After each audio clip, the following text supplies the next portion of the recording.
Welcome back, horror fans, to the Week in Horror podcast. This week, we're covering August 16th through August 22nd. Thank you all so much for joining us. I'm Alex, and with me tonight, as always, is Eugene and J.O. What's up, everybody? Hey, everyone. I'm so sorry, Alex. I totally realized I was looking at the script, and I didn't fix Eugene, so Eugene's name is there instead of yours. I almost said I'm Eugene again. And I realized I fixed the dates, but it says August 16th through August 22nd. 22nd. TH, and I totally fucked it up. I was like, it's an ND. That's not a TH. Oh, man. Oh, fuck. I'm so sorry. We're off to a fantastic start this week. Whew. Oh, for all of our listeners, we know. Oh, man. On typically around the middle of the month, we kick ass with our bloodbath. We just came off of our bloodbath. We recorded it. It was awesome. It was the Salem Lot vampires versus the Howling werewolves.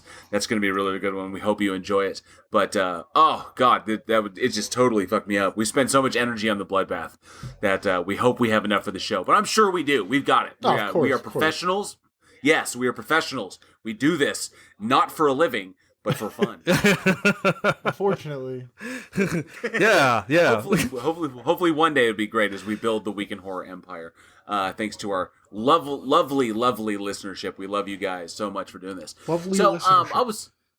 I was curious about something. God, we are steaming so fast towards our season finale, and all kinds of cool stuff. Can you avoid words like steaming? It's so fucking hot out.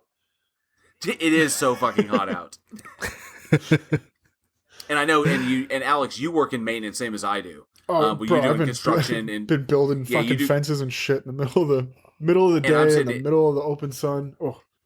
And I'm sitting here running around my apartment complex, running up and down stairs to get up to the third floor. And the worst was yesterday. I had to drag a refrigerator up 3 flights. No thanks. To do a refrigerator swap out for this one apartment. That sucks. It's so friggin' brutal out there right now. But yeah, we are getting so close to our season finale, and I am absolutely stoked. All of the prizes almost all the prizes have been delivered. I have them here in my studio, ready to go. It's gonna be fucking sweet. I cannot wait to unveil these things. Can I throw this out there too? So yeah, we've all got access to the website, obviously, and the email, and so like. You know, I'm at home. I've got my fiance here, and she likes to do some online shopping here and there. So, like, I've been getting these notifications on my phone. You know, it just pops up in the little notification bar. It's like, your package will be delivered. I'm like, God, what did she order now? No, like, pull it down, and it'll be like, Teespring. And I'm like, what the fuck? Oh, yeah. You know, so it's like, I get those notifications when you get the delivery updates. Nice. And so I've been like, all week, it's just been popping up on my phone, like, your package has been delivered. I'm like, what the fuck did I buy now? Yes, we have a whole bunch of Week in Horror shirts that we're going to be giving away. To previous winners who have won things. We have Week in Horror shirts we're sending out. We have Week in Horror mugs. And just for shits and giggles, on the Teespring site, I added a Week in Horror magnet. Hell yeah. Yes. So you can get a Week in Horror magnet for your fridge. It is a die-cut magnet. I think it's like 2 inches by 2 inches. Or no, I think it's larger than that. I think it's like 4.5. I'm not sure. The specs are on there, but it's cool looking. It has our Season 1 cover art. Speaking of which, our Season 2 cover art will be debuting on... We will debut that on the live-streamed season finale on September 16th. I will make that very clear. I have been telling people it's the 23rd. I have fucked up. It is not the 23rd. It is the 16th because the 23rd is the first episode of season 2. So I don't know how I messed that up, but yes, September 16th, live stream, season finale, live on YouTube. We will be coming to you direct. You'll finally get to see what we look like in the flesh. Well, you've seen me because you see my YouTube shit, but you get to see us, and we will do the podcast live. We'll have special guests. We will have trivia. We will have prizes. We have all kinds of cool shit. We will talk to the guys in live. It'd be really cool. What do you guys think, man? Interacting with the live audience? I think that would be great. I'm like super excited for that situation. I'd love to answer questions real time. That'd be super cool. Oh, yeah. And we got to be really careful because there's some really smart cats out there. So they may ask us shit. We'd be like, what? I don't know. Hey, I just went on to the website to order a magnet because that's fucking cool. But it's not a magnet. What is it? It's a sticker. It's not a sticker, it's a magnet. It says die cut sticker. I'm looking at it, featuring 6 is mil it die-cut laminated sticker? vinyl with pressure sensitive adhesive. Oh, shit. Yes, I'm sorry. It is a die-cut sticker. My bad. I fucked up again. Well, now I want a God fucking damn. magnet. I gotta get all my fuck-ups out before the season finale. I was so excited about that magnet too. Well, there is a magnet on Teespring. Why didn't I do that? Oh, because the magnet was shaped weird. And it didn't really fit our deal, because it wasn't like a square. I want a fucking okay, weird so- shaped magnet. Put that on there. I'll order a couple. Okay, I will look into putting the magnet on our Teespring, along with our coffee mug and our season 1 cover art shirt, which I think is really cool. I think that's one of the coolest. Those shirts came out fantastic. I have them right here. They look fucking great. Dude, I bet. So, I'm really, really curious, before we jump into the movies tonight. So, with season 2 comes all kinds of possibilities. You know, we have so many things. We have the Week in Horror Bloodbaths. We do the Bloodbath debates every single month.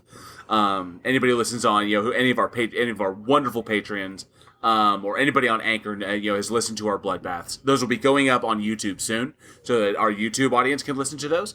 And we also have our After Darks that we do with our special guests, where we get to know our special guests and everything. So we have lots of cool stuff like that. My question is, what could we add to the Week in Horror brand? What is something new that we could do?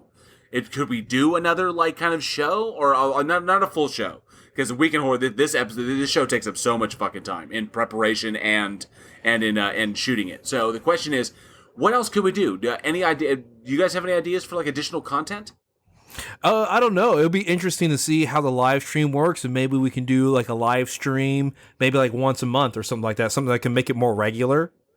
That would go more live stream content. I like that. Very cool. Live content would definitely be something cool. Yeah, No, go ahead. Yeah, because that way it gives us a chance to interact with our fans even more instead of just emails and stuff like that. Hell yes, I like that. Something I was thinking of, since there's a lot of newer movies, horror movies coming out. Something I was thinking was maybe a bi-weekly new movie review session where we watch a new horror movie that's come out on the scene, within the last, you could do something within the last 6 months or so, and just sit down and pick it apart for a half an hour or so. You see, that's interesting because someone brought it up to me as another idea. It was one of our fans who suggested not so much a review, but it kind of in the same vein, but whereas we would spotlight one movie. Yeah. And just kind of do a breakdown on that, on kind of that film. Just, the things about that movie, a little trivia, stuff like that. Almost not like a full commentary. We talk about where we just sit here and we talk about this one particular film, its effects on the industry, its effects on the genre, the kind of legacy of the movie and stuff like that. Where we would choose one. It doesn't have to be a super super popular one, but just one that struck us. Like if we say, oh my god, we got to talk about this movie because I recently watched it and it's really really fucking cool. So speaking stuff of like The that was Invisible an Man, idea. I own that now. It's fucking fantastic. Isn't it awesome? Great. Okay, sorry, I gotta geek out a little bit on that for 2 seconds real quick just because we're talking about it. That if you haven't seen it yet, go see it, because it was the start to finish. I knew it was gonna happen, and then I didn't, and then I did, and then I even knew it was gonna happen at the end, and I was like, oh my god, I'm so excited. It was great. It was fantastic. Dude, what about that dinner scene? Dude. When they're in the restaurant. Oh yeah. In the the one that I'm thinking of is at the end when they sit down to eat dinner. Oh no, I'm talking about in the restaurant when she's sitting there with her sister and she's trying to tell her what's going on. And it's like, what the fuck? Until all of a sudden the knife is in the air. Yeah. And I was like, what? Oh and no!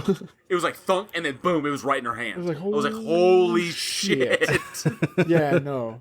And then, you get to the very end of that movie, and you're like, I know what's gonna happen. You know what happened. You know how it's gonna go down. And then at the very last shot, you're like, I don't know how to feel.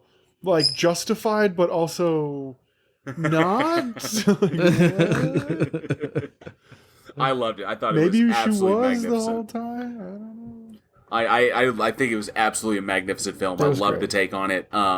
So fucking smart. Why can't Universal do something like that? Seriously. And it took fucking Blumhouse to do something amazing like that. Thank you, Blumhouse, for doing that. Always Jason Blum thank you, Blumhouse. for helping to produce that. I mean, holy shit, that was so fucking good. Elizabeth Moss was amazing in that film. That's how you start the Universal Monsters universe. If they want to start it, you start it like that. Yes. that just opens it Definitely. wide open. Like, yeah, absolutely.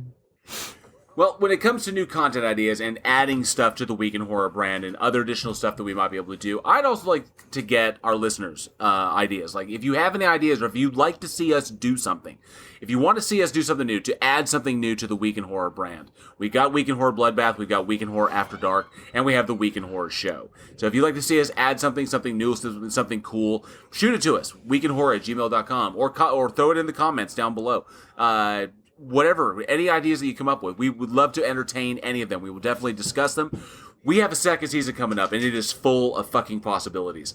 You know, we have original horror content coming up that we will be producing and making actual fucking horror movies that we want to make, short films most likely, but stuff that we're putting out because of you guys. We have all kinds of neat stuff that's under the Week in Horror brand, and we want to keep growing it, and we can do that because of you guys, because all you listeners. So if you have ideas, shoot them to us, weekinhorror@gmail.com. We would love to hear what you come up with, because, you know, more heads are better than one. You know, that's why zombies are so effective, because there's so fucking many of them. So definitely, definitely let us know what you think. And I also want to give kind of a shout, because Hulu just announced that they are doing or just recently announced that they are doing an adaptation of Clive Barker's Books of Blood, which I think is going to be really, really interesting, because they handled Castle Rock, and I thought the first season of Castle Rock was really fucking good. This could be really, really interesting, because nobody really touches Clive Barker stuff these days unless Clive Barker is directly involved. And so I'm glad to see this suddenly popping up, especially in a kind of episodic format for like a streaming service. Hulu's really up in their game. No, they're not upping their game. No, they are. Because as more and more streaming services come out, everybody's trying to hold on and do their own streaming service. And you have like powerhouse like Netflix and stuff like that. Hulu has been upping their game, especially in the horror movie department. They've been pulling content more and more. So I'm excited to see what's going to happen with it. You find some weird stuff on there for sure. Oh yeah. Oh yeah, definitely. There's a dark side on there. You gotta dig for it, but it's like... I'm really kind of curious. I'm actually kind of curious. I need to, because I don't know. Let me see. Clive Barker's Books of Blood. That is going to be, where is it? Hulu. I know the books. I'm sorry. I'm looking it up real quick because I wanted to know when that if they've actually announced. October release date. So that will be coming out October 7th of this year. Very fucking cool. Yeah, that's coming up. Yeah, it's going to be... Oh yeah, definitely going to check that out. Very cool. Hey, very if you're cool. super bored, watch It Came from the Desert on Hulu. That was a good one. Nice to see Clive Barker stuff gets away. And that fucking poster is just nice looking. Oh, I can't wait. I think it's going to be really fucking cool. Oh, buddy. Hell yeah. Check that out, though.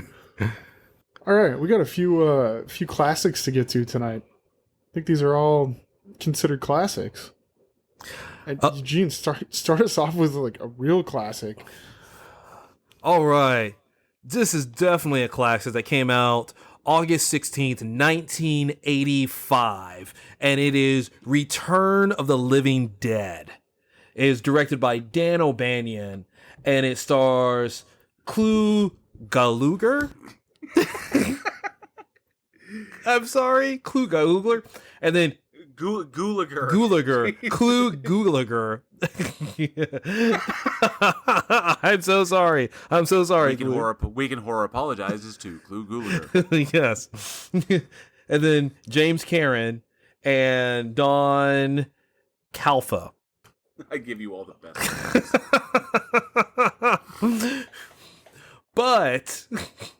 But okay. Basically what ends up happening was, just in a real quick nutshell, you have the new employee, Freddy, is basically finds out about a secret military experiment in a supply warehouse, and they accidentally release this gas that reanimates flesh-eating zombies that come out for brains. It's an epic scene. Brains.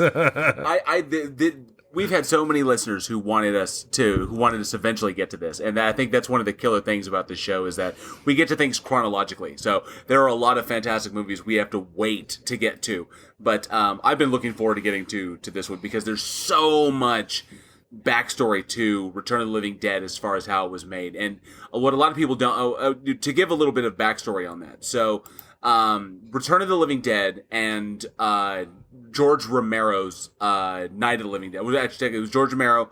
George Romero's Night of the Living Dead was actually a co-work between George Romero and Russo. Russo fucking who? No, I fucking. You're talking about about John Russo? Yes. I'm sorry, I totally spaced on his first name. But anyway, so John Russo and George Romero worked together to bring Night of the Living Dead in 1968. So, and that was the became the epic legend that it was. Well, after that movie, the two amicably parted ways, and so when they did that, there was the question of who had the rights to what, and Russo took with him anything, basically took Living Dead with him. And then Romero took The Dead. Okay, so they took those two. And so anything titled Living Dead is under the Joe Russo banner. And then anything under just the Dead banner, and kind of like the design of the zombies themselves, the shamblers that eat flesh and they're undead, and you're killed by headshots, that was under the Romero brand. So there's actually two types, and George Romero, we all know George Romero continued on with Dawn of the Dead, Day of the Dead, Diary of the Dead, and so on and so forth. Whereas Return of the Living Dead was the Return of the Living Dead, then Return of the Living Dead 2, then Living Dead 3, and so two universes of zombies. And in actuality, whereas a lot of people credit George Romero with giving being the father, or the father of the modern day zombie. What we know is zombies with the whole, wanting to eat brains, the whole, eating brains, zombies that can run, that don't just shamble and walk around, zombies that can move fast, and zombies that cannot be killed by a single headshot. So, tougher zombies. All of this was invented by Russo. This was all his creation. He's the one who gave us the brain-eating zombie, the brains. That whole thing, that was all Russo's idea. Because in Romero's universe, the dead don't talk. Unless it's Bub. But Bub was different. Bub was special. Bub was special. That's what I was gonna say. And that was what I thought was the most interesting thing about it, was that there was two mentalities that kind of went off. And I think it should be highlighted that this was amicable amongst the two creators. They were kind of like, well, we have different ideas. We want to go in different directions. So, Romero, you take this, I will take this, and then we'll just carry on, and we'll just kind of supplement it. And whereas Romero kind of stuck to the biting satire and societal reflection that the Dead series gives, because the Dead is as much satire as it is zombie horror. Russo went straight zombie horror. There was no, satire or deeper meanings to his films, to those films. They just went, they went for hell bent for leather, just, zombies, which I really, really dug. And of course, Return of the Living Dead, the punk rock zombie film, I think is just, this movie is so fucking amazing. And everyone recognizes just that, that melted, I call him the chocolate zombie, because he looks like he's slathered in chocolate. That one, the one kind of like brains, like that. I fucking love that scene. It's hilarious to me. But I love this movie. It's fucking amazing. And seeing the differentiation between him and Romero, I think it makes the universe better. It makes the zombie universe better instead of divisive. Yeah, because this was a fun film. Like it was just really fun. And the fact that they use advanced, you talk about the chocolate zombie who was actually, oh, well, here, let me grab this chain and wrap it around this locker, and then try to actually pull this locker back and stuff, and starts using advanced techniques and everything.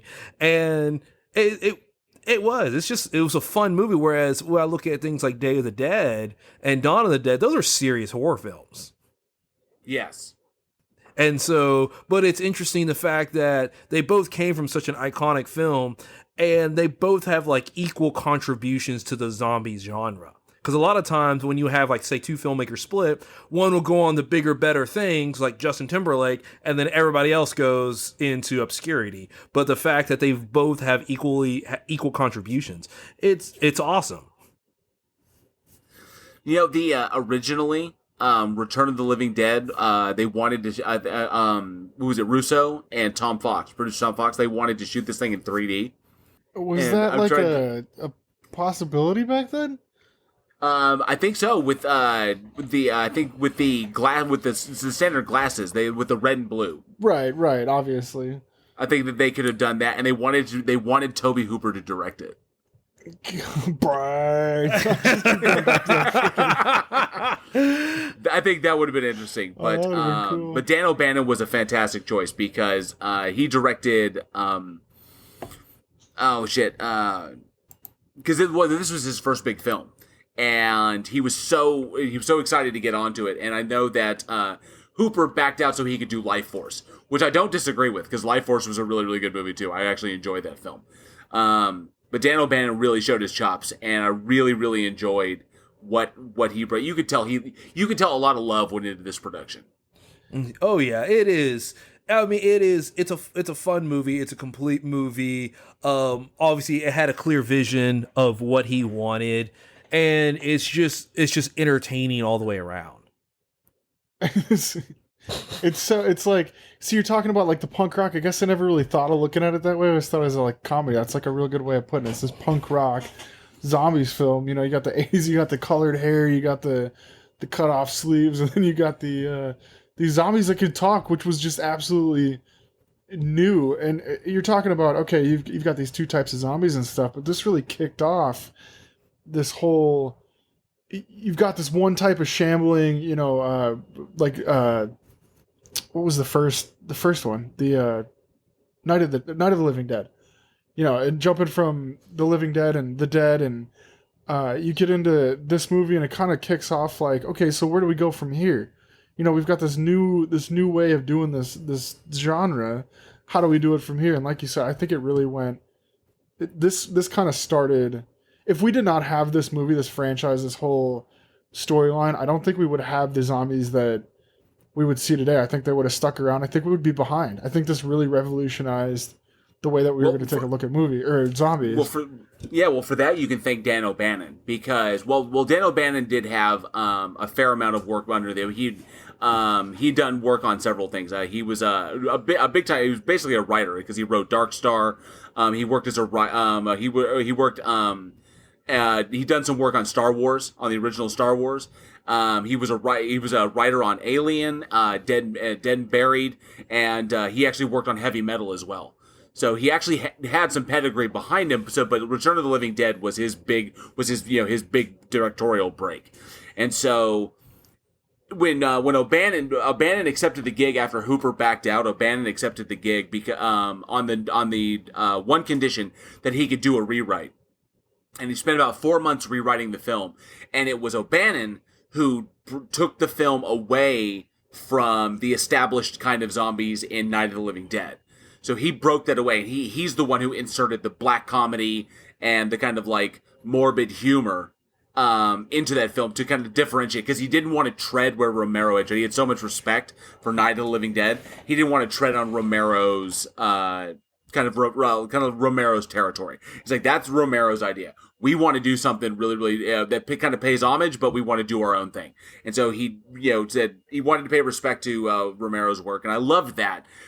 This is one of the best examples. Return of the Living Dead was born, I think, one of the best examples of filmmakers of how artists can collaborate and work together, and still produce things that not only will compete, but are also kind of complementary to each other.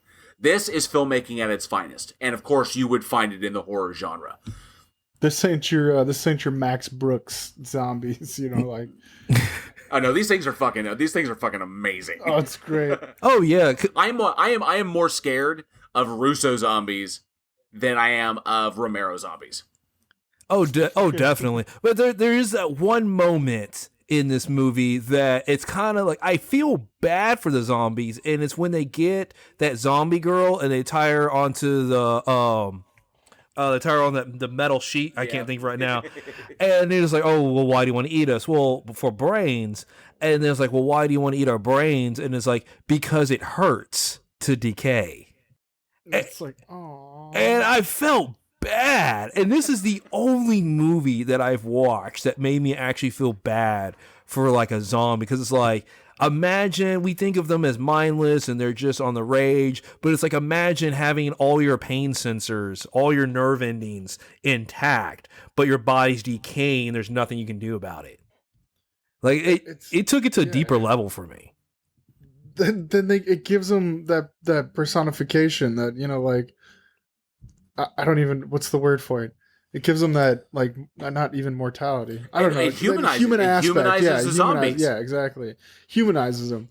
You know, they are just, you know, it was the gas. It just decayed. It's not like they were like, they're not like the normal, like, okay, they died. They're, you know, they're dead and then they come back and they're just shambling, just eating because it's like an impulse. Like they're thinking, they're there. And it's like, oh my God, that's kind of sad. Yeah, it really is. It's because you realize it's not their fault. Yeah, they didn't try to. It was wild. They took it, and I dug that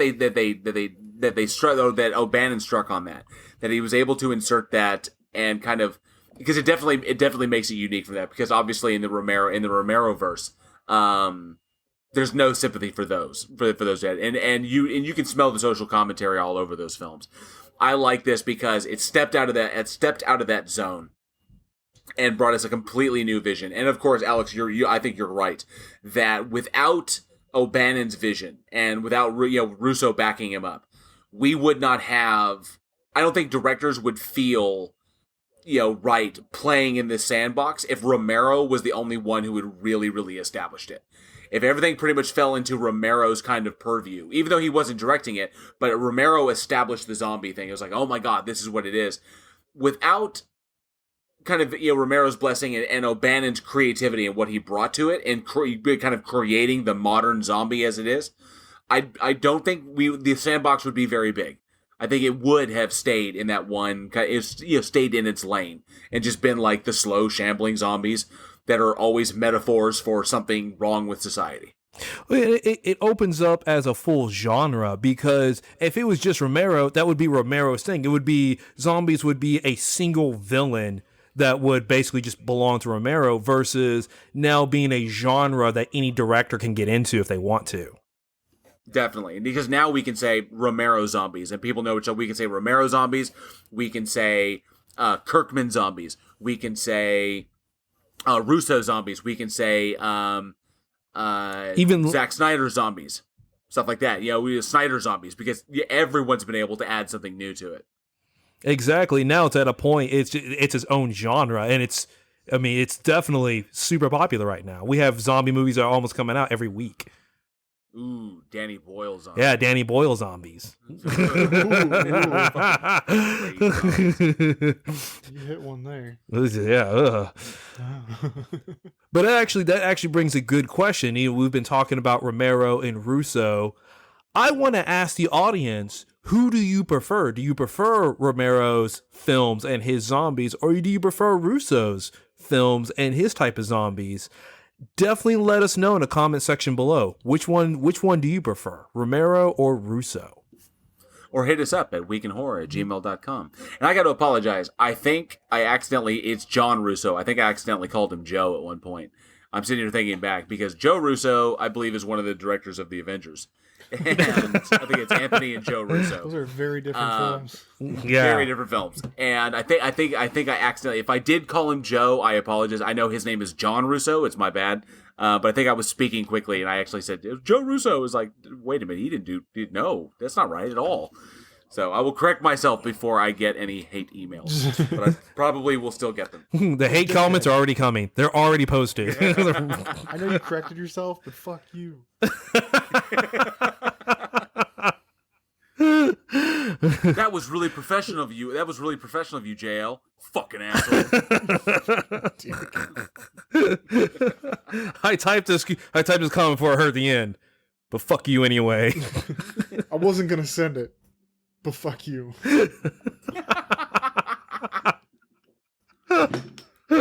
Seriously, send some fuck you messages to Braille, please. Yeah. We will read them. weekinhorror@gmail.com. Waiting for us to get the emails, just fuck you. That's it. No comment, no tier Week in Horror, nothing. If you want to get a shout out on the show, send us an email that says JL, fuck you. Okay, yes. If you email us, fuck you, JL. I will.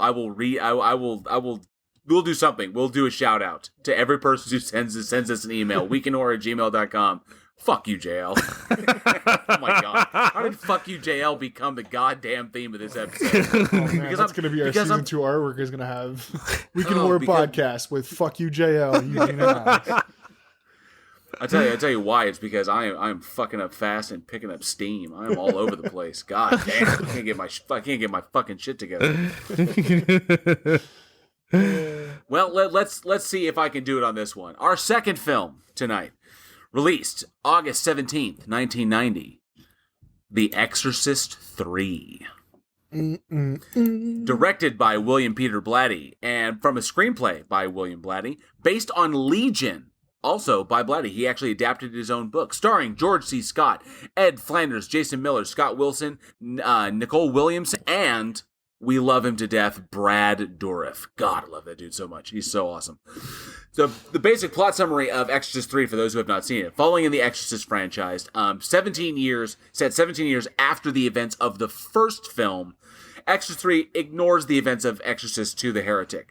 But it follows Lieutenant Kinderman, who was a character in the first movie, who's investigating a series of murders around Georgetown that have hallmarks of a dead serial killer, the Gemini Killer. And then, obviously, we realize that possessions are going on. So, Exorcist 3. I fucking love this movie. This movie scared the shit out of me. After being bored to tears with Exorcist 2, I fucking loved this movie. This was a serious fucking bounce back. It's like they realized what they messed up on. I call it the Star Trek complex, where Star Trek 1, the motion picture, is boring.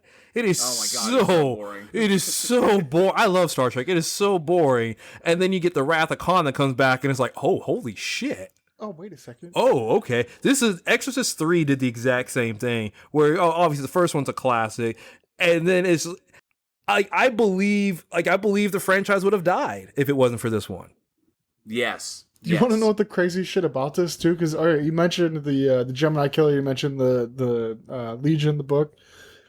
When it came down to like even like the book, when they called it the movie, when they called it The Exorcist 3 Legion, because there was like no exorcisms at all when they first wrote this whole thing out, the whole movie, there was no exorcisms in the movie.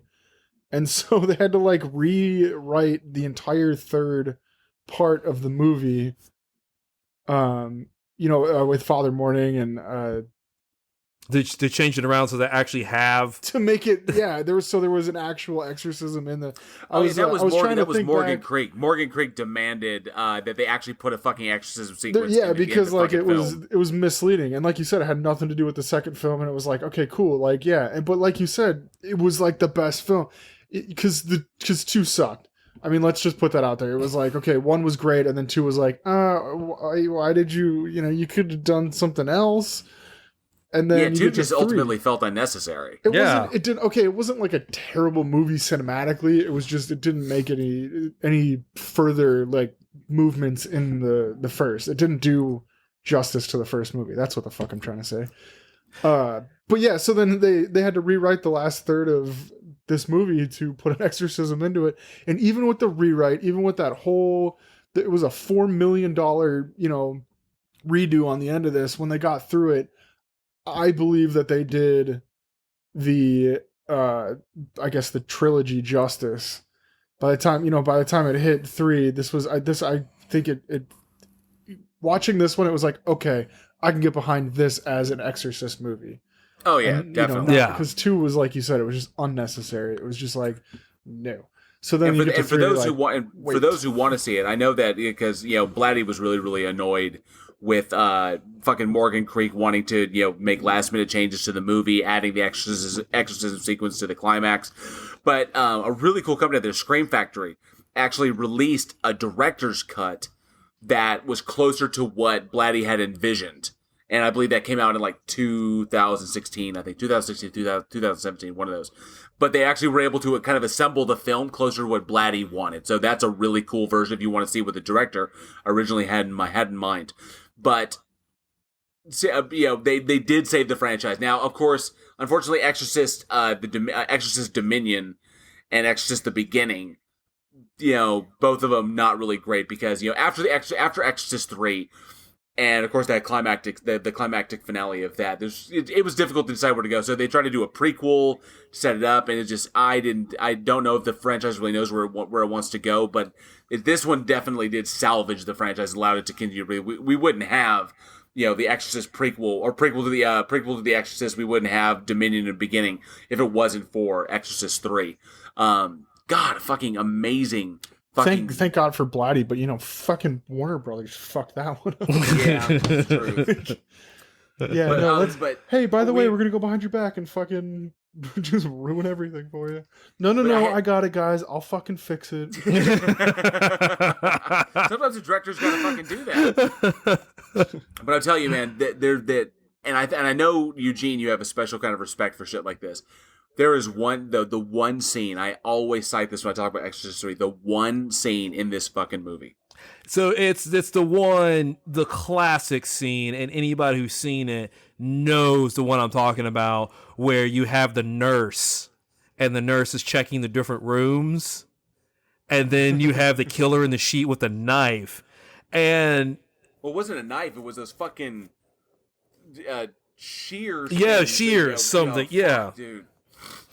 And this is what I love about the scene, and this is a masterclass on building up tension and leading to a jump scare, to a legitimate. A lot of jump scares kind of fade because they feel kind of aged, like it was a jump scare in the 70s, but today it's kind of like, This is just a jump scare still gets me to this day, and because first of all, before any jump scare, you have to build up tension. You have to have a feeling that something's wrong. And the way they do this is they set the camera in the hallway and they just hold it. And they keep holding it and holding it to the point where after a while, shots become uncomfortable. If they're on screen long enough, they do become uncomfortable. You don't notice it because it rarely happens because editors cut away from that. But this one holds it. And it's just, you're looking in the hallway, the nurse comes out. It's checking room. You already have a feeling that something's bad is happening, and it just holds it. There's not even camera movement. It's just still, and it'll occasionally cut here and there until whenever she opened the door. But you keeps going back to that same hallway shot, and it's uncomfortable at this point. You're tense. You're tense because it's uncomfortable, and then she just walks by. Camera does that quick zoom in, and then you just boom, see it straight up, and it flies across the screen so fast you don't even recognize. And then she's just dead. And just nurse is like, oh, nurse is cut in half. And you're dead. Goodbye. It's so fucking intense. And you're right that whole building scene is because already they've established that they're in an asylum. Or kind of like not really I don't want to say insane asylum, but it was more like the mental ward of a hospital. And it's kind of like the nurse is doing her rounds. And I thought it was a brilliant use of color because everything in there is stark white. Okay, and the use of light in kind of the white room, so everything is white. But the nurse herself is she's wearing red.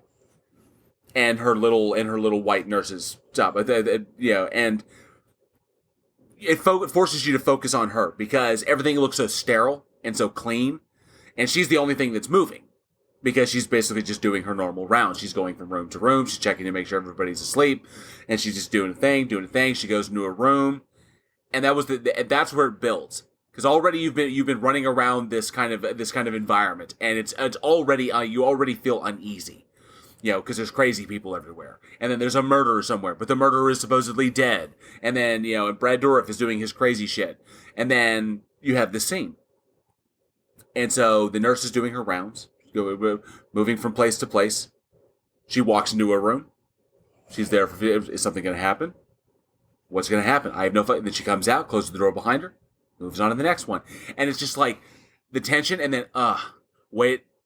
And you're right. It is very uncomfortable. Not only because the camera's not moving, and you're forced to focus on this one deal, like you're standing there in the room watching this, or like you are, you're a patient, and you're like watching what's happening because so you're kind of stuck there, and every time she comes out of a room and nothing happens, it's like, huh.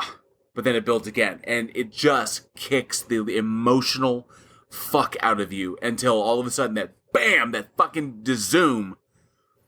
And it was like, I would say the closest I got, it was the first time that I saw Alien. When the hands come out, the 6 frames of hands come out when Dallas is running around the air ducts. Oh, the yeah. ventilation ducts. And then he opens that one door and then turns, and it's just like 6 frames of just hands coming out.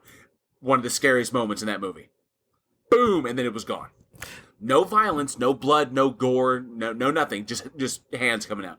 Just a person walking by in a sheet.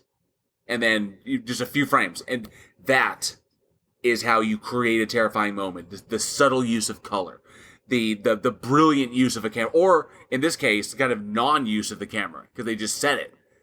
Yeah, because let it go. Because it makes it feel like it's holding you hostage because it holds it for so long. Like if they shot it normal and with all the different cuts and just at a regular pacing and everything, you wouldn't have that same effect at all. But it's just holding it. It's uncomfortable to look at.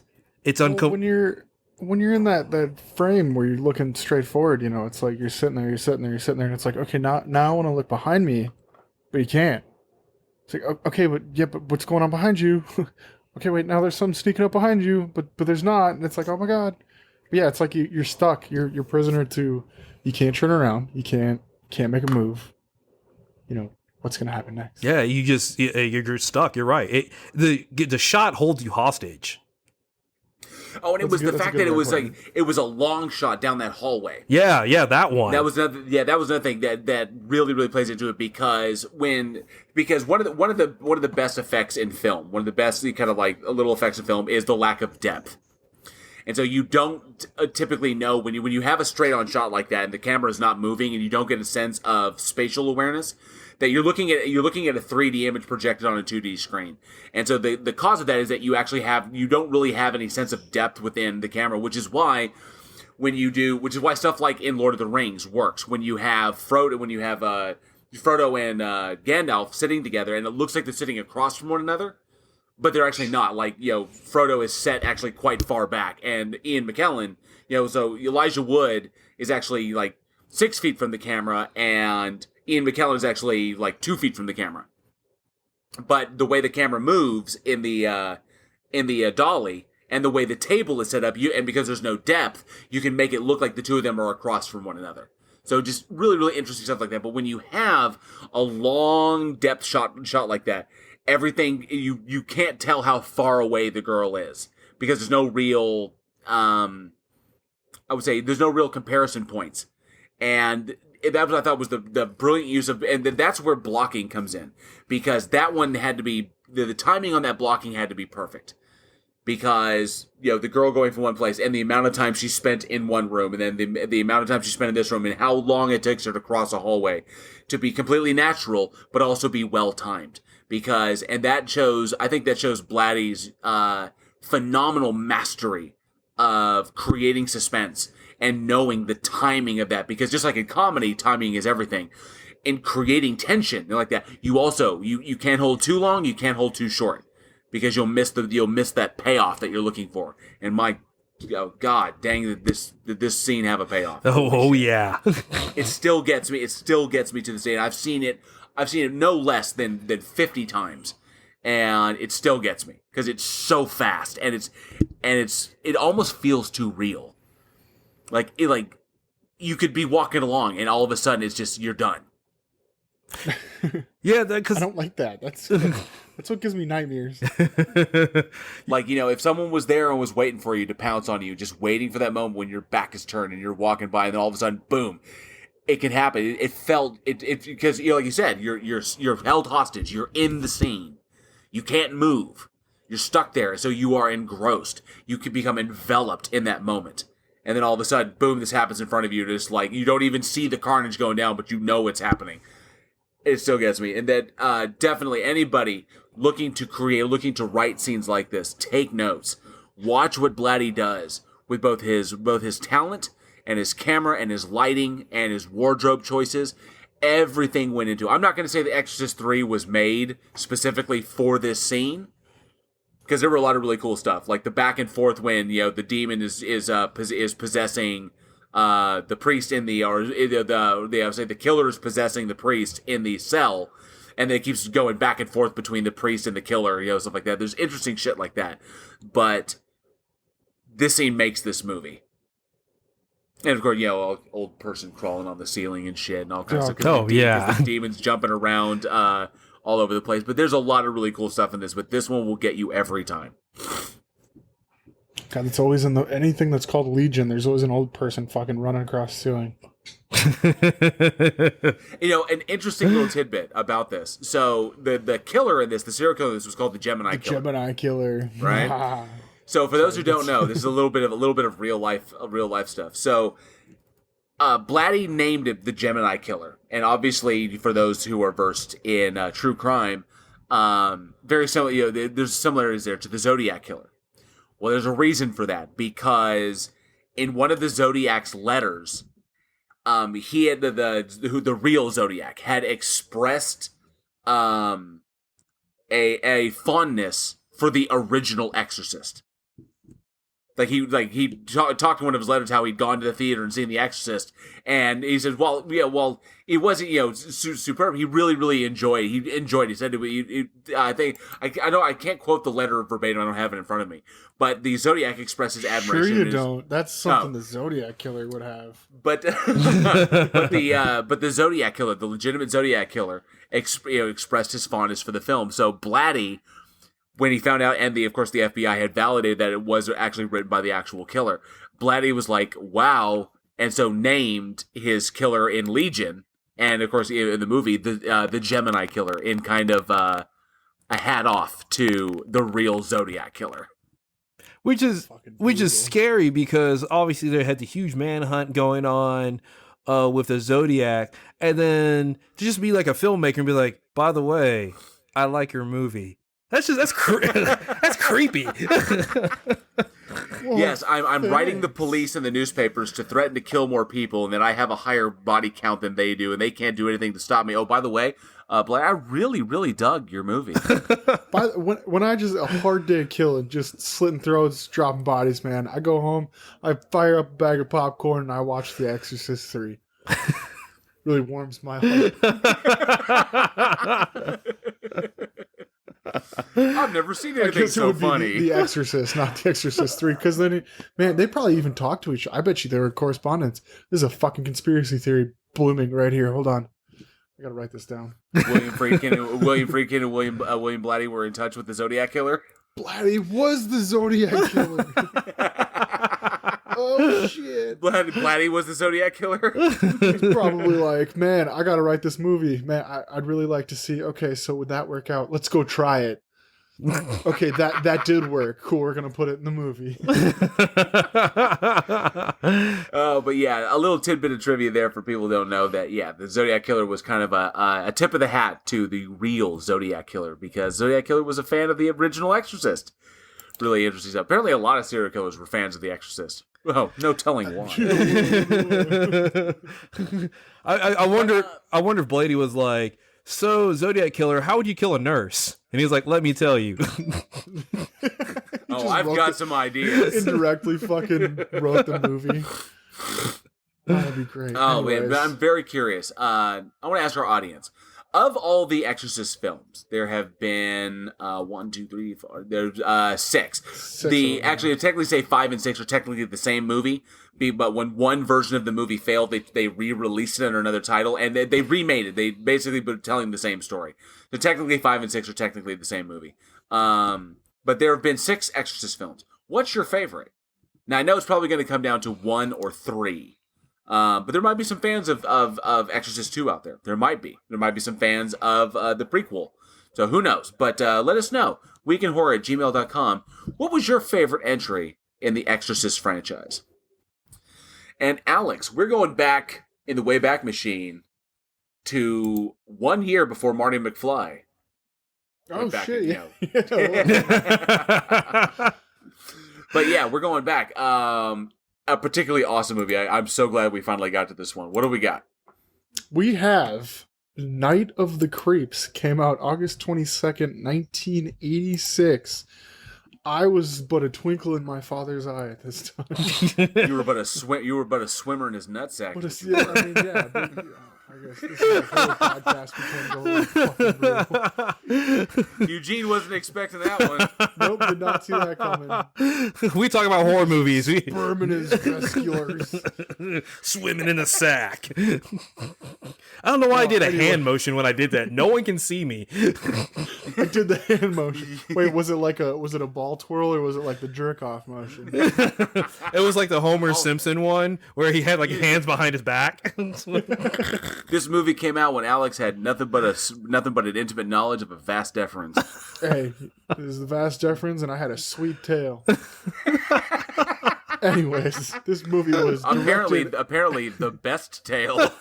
Hey, no matter how much life gets you down, always remember you were the fastest swimmer out of millions. God. Written and directed by Fred Decker, starring Jason Lavely, Tom Atkins, Steve Marshall, and a whole slew of people that I don't think went on to do much. Jill Whitlow and Wally Taylor were bigger ones in that one too. This movie was particularly interesting because it covered multiple genres in the horror scope. Zombies, aliens, slashers. This one is essentially a rogue alien shoots an experiment into space, hits Earth. The beginning scene of this movie is great because it's like that immediately combines the whole slasher and alien thing. Boom, boom. But these slug-like creatures start jumping into people's mouths, taking them over, and a group of teenagers fights the zombie-like alien experiment infected people. Zombies? Humanoids? What did they become after zombies. that? Zombies. I guess they're zombies, yeah. Yeah, so Yeah, they turn into zombies. These slugs turn these people into zombies, and it's like the teenagers are fighting them. So you got the teenagers, the slashers, the zombies, and the aliens all fighting against each other, and it's fucking fantastic. And I don't think you could have ended the 80s any better. It's an awesome combining of genres. It really is, because I think Decker was just inspired when he made this movie. God, he's like, I want to do this. Wait, what if we do this? Wait, we could combine those two. Wait, we could just add, you know what? Fuck it. Let's put them all together. Let's go. That's what's really awesome about this film is because it's like, you know what? Instead of doing like, I'm going to throw something and see what sticks, it just all stuck. Just everything. You just scooped it all up and threw it at the fucking wall. Yeah, because you got aliens, you got the slugs as a monster flick, you got the high school teenagers of like a slasher film. You have the badass like detective that comes in, and it's just that's why it just all works. It just all comes together. Instead of going like, okay, we're going to do a straight slasher, so it has to be serious. We have to have the teenager. They have to do adult things so we can justify their deaths, or monster film that does this. It's like the movie is just fun. Like it is. It's fucking sweet. I caught this one way early. I think it was 80. I think it was like 89 when I first saw Night of the Creeps, and obviously it kind of scared the shit out of me because obviously you got the aliens, you got the brain slugs, and the brain slugs escape the ship. They crash on Earth. They start taking over people, jumping in their mouths and stuff. They can take over animals. They can take over people. I love what Decker did here. The movie Decker was trying to make a legitimate B film. Like he was shooting for B film, which I think is one thing that really, really helps this movie. It doesn't try to be anything more than it actually is. So it really goes for the B hit, and it's also, he paid homage to virtually every single thing he possibly could in all of B horror. So he wanted to, even the characters, even the main characters, are all their names are after horror direct, or after famous horror. Jason Lively was Chris Romero. And Steve Marshall was James Carpenter. And Jill Whitlow was Cynthia Cronenberg. And Tom Atkins was Detective Ray Cameron. So, and the Wally Taylor was Detective Landis. And then there's a Sergeant Ramey. I mean, Officer Craven, Officer Bava, all kinds of stuff like that. I mean, Decker's love for this genre all came out in this one. And that's why I think, unfortunately, while the movie did not do incredibly well at the box office, I think people have begun, people in short order began to recognize, especially when this came out on VHS and DVD, that this movie was way better than anyone ever gave it credit for.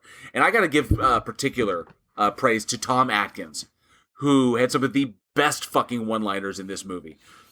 The whole, well, girls, I got good news and bad news. The good news is your dates are here. The bad news is, turn to the camera, they're dead. I know where Horatio Kane got his shit from. Tom Atkins is off the hook. Anyone who answers the phone, boom, thrill me. You're an instant star in my book. I love Tom Atkins. I love him to death. And so with the noir elements, with the kind of like the weary detective and the noir elements of his backstory, and then the slasher, the axe murder that he ran into, and then of course the slugs, like that. It's so many awesome things, and even a little bit of drama.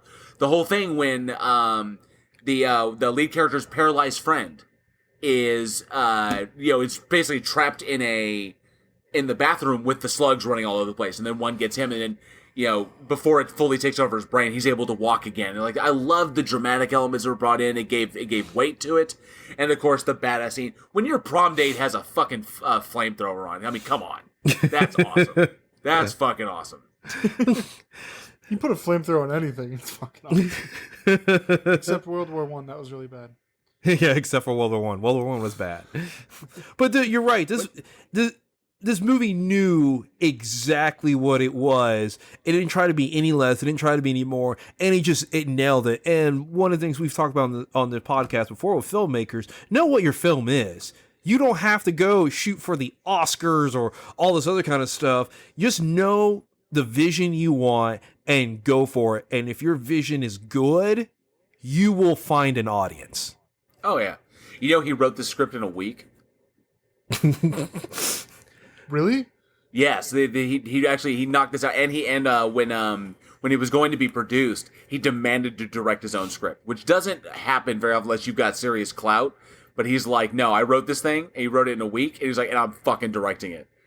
That man had a vision. Go Fred Decker for sticking to his guns, because the company behind it, who was it, TriStar? Yep. Could have been like, no, you're not doing your own shit.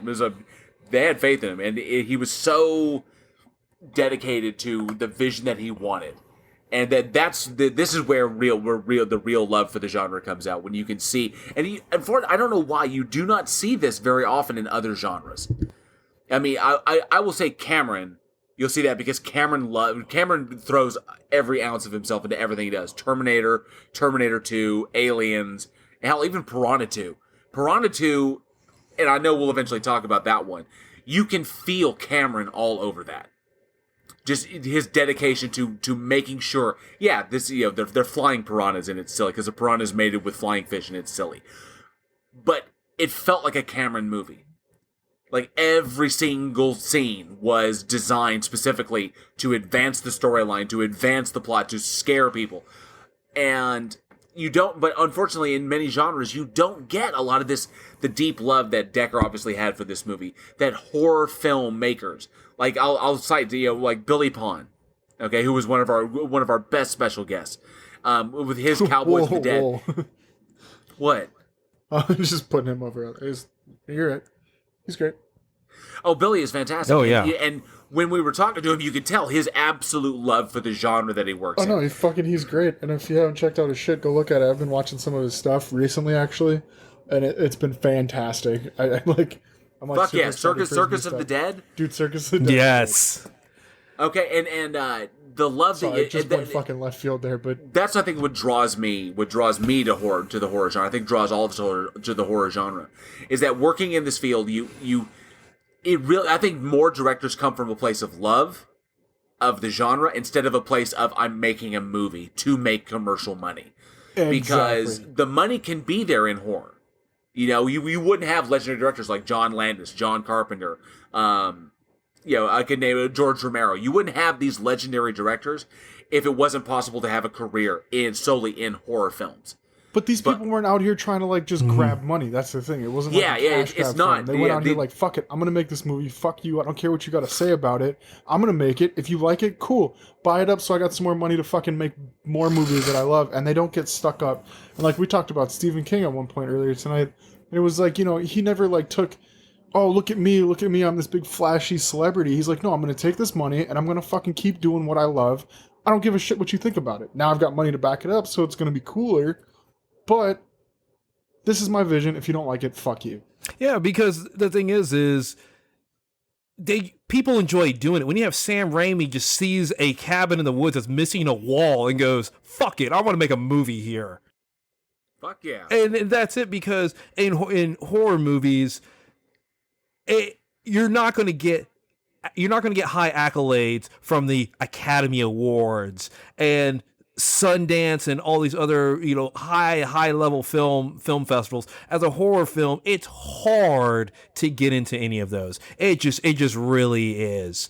You're never guaranteed any kind of commercial success when you're doing that. I mean, occasionally, once in a while, you will get a Rosemary's Baby, which is so fucking good and so seminal, and that's a real vision that can get Academy recognition. But typically, horror films, not commercial blockbusters, not something that you're gonna see at the award ceremonies. Nobody in a horror film is gonna get a SAG award for being in a fucking horror film. It just doesn't happen. It just doesn't. But when you look at the amount of passion and work, we talk about Texas Chainsaw Massacre, and they're inside that house. The house has no AC, and it's 100 degrees inside, and you got people working for free, just out of their own dime, out of their own pocket. That you don't see that in other genres, and I think because the audience recognizes it. That's why in horror you can do low budget. You cannot do a low budget drama. You have to have name actors, or no one will ever see it at all. A horror film, you can take a no-name cast on an ultra low budget, and if you just make it interesting, and there's a whole different ways. You can have interesting dialogue, super gory kills, just some way to make it interesting, you will have an audience. And horror directors knew that. Like Marcus, like Dunstan. Yeah. With Feast. Yeah, exactly. Just there you go. All you have to do is make it interesting. Because Marcus Dunstan started with Feast, and they did the Feast trilogy, and then saw 4, 5, and 6, and then created The Collector, and now Scary Stories Told in the Dark, working with fucking Del Toro. So the career can be there, but you start off, if anybody's ever seen the movie Feast, that was never going to win a goddamn award. Holy shit. Was that movie a rollicking good time for any splatter fan? And you could tell that everyone in that movie, from the victims to the people doing the monsters to the everyone behind the camera, everyone loved every single second they were on that set. And you could see that in so many horror films, that people truly love what they're doing, because it's the opportunity to jump into jumping into scary territory is always so much fun as an actor, because there's screams, and then there's villains, and everything is just so wild and over the top and so brilliant, and people can just have fun with it. There's no you don't have to dig super fucking deep. So it's easy on your actors. It's easy on your behind the camera. It's easy both above and below the line. Everybody can have fun, and there's no guarantee of any kind of commercial reward. So you do it. These people are doing it because they love it. And that was, I think, one of the things that made Night of the Creeps a standout cult film. People recognize that. They can see that in the finished product. And anybody who's not seen Night of the Creeps needs to go back and watch this one. See some excellent work from every actor in there. They brought their A game. Everyone, there wasn't a loose, I think there wasn't a weak spot in this. No, not at all. And especially, say you go back and watch it, and that's, you watch this, you watch both the endings, because there was 2 endings to this movie. There were, that's right. Oh, yeah. And they were both equally and that's the thing, you get alternate endings in movies, and one of them's kind of like, yeah, okay, whatever. And then you're like, okay, here's the theatrical version. You're like, oh, sweet alternate ending. And you go watch it, and you're like, oh, I guess. This one, you could go both ways. I really liked both of them. You got the one where Ray is walking out of the house and he's the zombie and he's got the cigarette in his mouth and he's all, He's still smoking the cigarette. smoking the cigarette. But he's like then he's like falls third over. degree burned over He's his whole body. completely fucking and then he walks out and he falls down and then his fucking head explodes. Then the slugs run out towards the cemetery and then the fucking spaceship comes in, which was super fucking cool. And then you got the second version where the dog, the one that causes the crash with the bus, goes running up to, I always forget her fucking name. Cynthia. Cynthia, yeah. Runs up to Cynthia and, she bends down to go, like, pet the dog or whatever, and the worm or the slug jumps out of the dog, and then, the screen goes back. And then, it's cool. They're both super awesome. I liked the when Cameron comes walking out with the cigarette in his mouth. That's fucking hilarious. That's what hilarious because the whole fucking sorority house is like burning to the fucking ground, and he was down in the basement with that giant mask because they'd all the slugs apparently had what was it was there was some sort of science experiment down there or something like that, but all the slugs were breeding down there in the basement. Yeah. And so there's like this massive, just writhing mass of fucking slugs in this thing, and Tom Atkins is down there with fucking, with doing the gasoline and doing the gas. It was like, fuck this, I'm going out, going out like a fucking champ. And the whole house goes up, and then all of a sudden everybody's staring at it, and then off to the side, there comes Ray. You just see Ray walking on the burnt to a fucking cinder. Burnt to a cinder, still smoking his fucking cigarette. And I love the alternate ending. The original jump scare ending I thought was what you would expect. That you expect the jumps like, they're not all dead. They're still in the dog. But I love the alternate ending because it obviously opens the door for sequel. There actually was an unofficial sequel. It kind of used some of the elements, but it wasn't really a direct sequel to this movie. Right. I think it was, but but this one, I loved that one because it opened up the doors. It expanded the universe, and it said, "Remember, there are fucking aliens out here." Okay, this wasn't over because you killed the fucking science experiment that they came up with. Somebody created that experiment. Exactly. Yes. So there, I love that it opened that up, and you could take it in any way you want. I wish somebody would come back and revisit Night of the Creeps, not to do a remake, but to continue the storyline. I think that would be a lot of fun. Oh, yeah, I would totally go see that. Well, that's a question I got for the audience then. Did you go back, watch it? If you haven't seen both endings, watch both endings and let us know which one you thought was better. I personally prefer the sorority house up in flames where Ray walks out with a cigarette in his mouth. Fucking love that ending. Because Ray was a badass. Yeah, he was total badass. The one with the dog, like, that's how you expect it to wrap up, which is totally fine. Like, it's totally okay to have, like, an expected ending. Okay, cool, here's the story. I'm so into the story that I understand how it's going to end. That's fine. But then you get this, like, this random kind of goofy ending to it. Does it tie it up? Does it keep it open? Let us know. Seriously, let us know what you thought about it. weekinhorror@gmail.com. Keep those emails coming. Hey, Alex Eugene. is very lonely. I'll respond. I'll talk to you. I've been so lonely. I will. Eugene, take us down somewhere? We're going to go to a place with this one. It's definitely a place. That place is New York City. New York City. Oh, I'm sorry. Pace. I'm sorry. That was an old commercial. Some of the younger listeners might not remember that. Oh my god, dude! Hey, yeah, they probably don't, huh? Yeah, I haven't seen one of those commercials in years. New York City. New York City. Get a rope. Like, oh my god! Think about that in the '90s. This is so off topic, but that advertising campaign. They're talking about paste picante sauce. Picante is what it was. sauce. Because paste is chunky, it's got vegetables in it like that, and it's very, very tasty.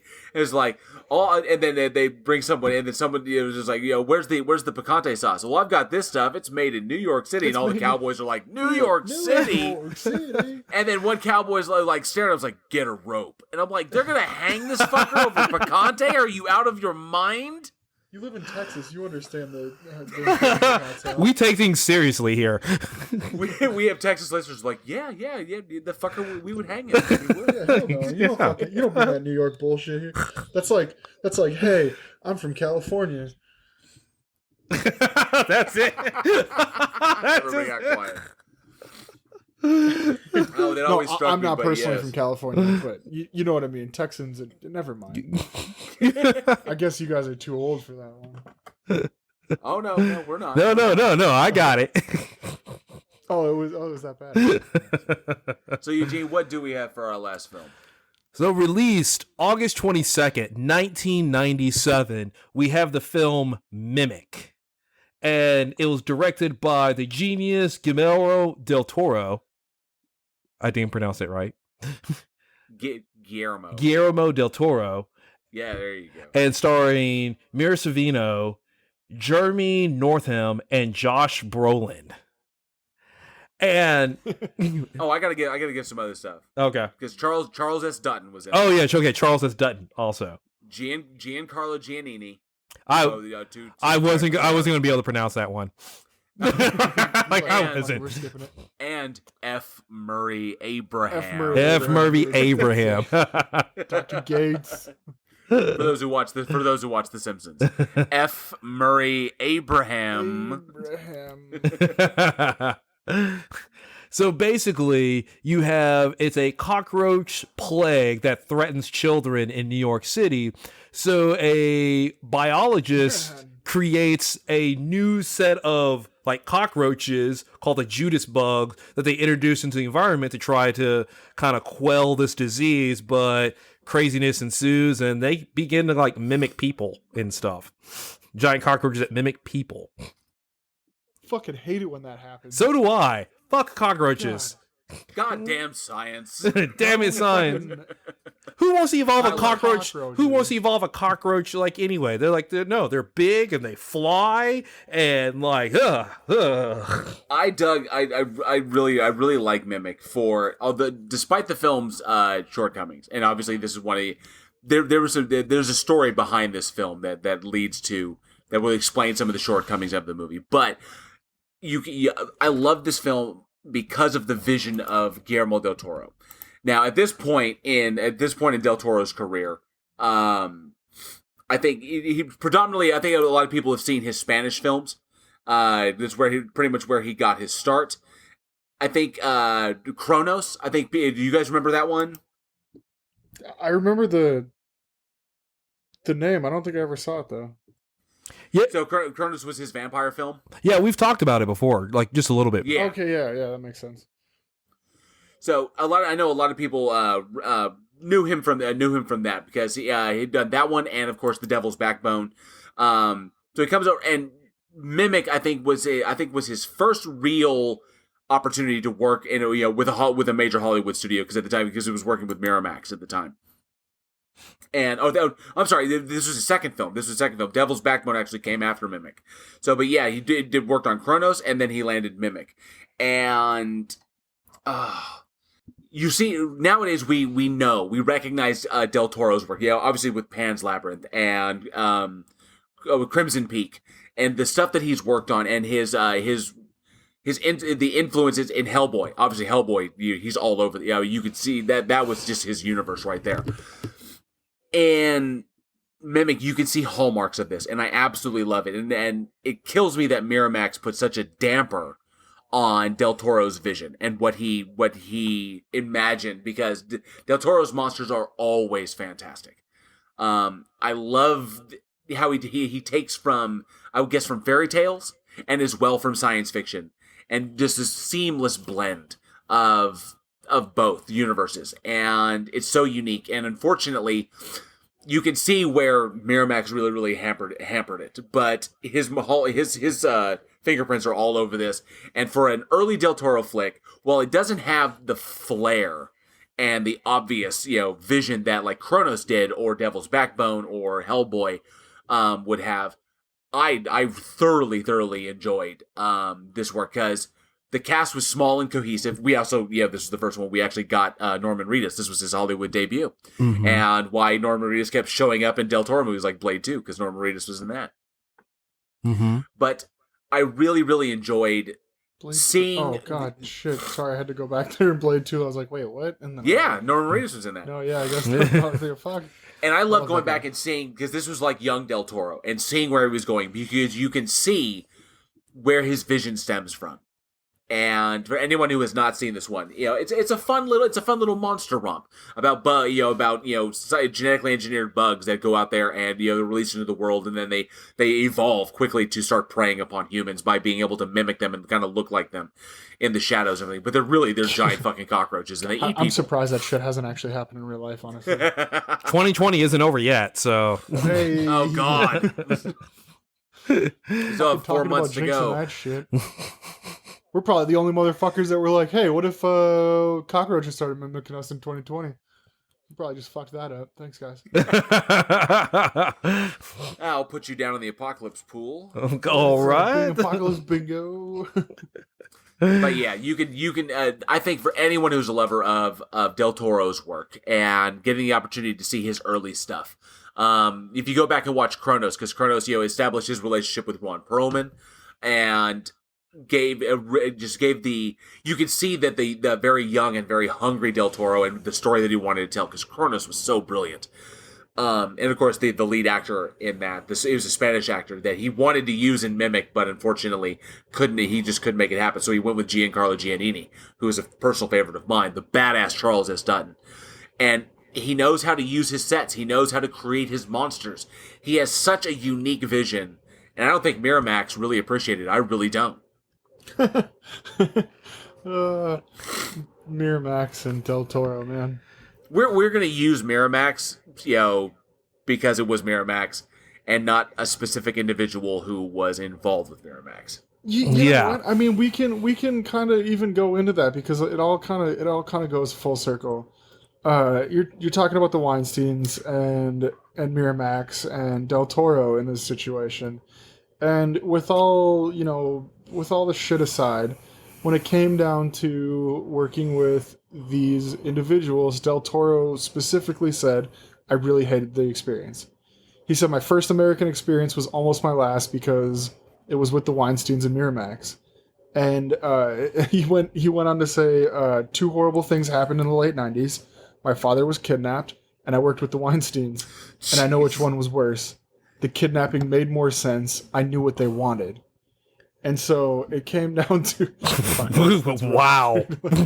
It's fucking insane. It's rough because, his dad actually was, kidnapped. That was a whole thing. He was held up for ransom for 72 days. His father did eventually return. But, with that going on, and Del Toro, he couldn't go back to Mexico. He was in this, this whole thing. He's trying to get this movie started in America, and this company just fucked him over so hard.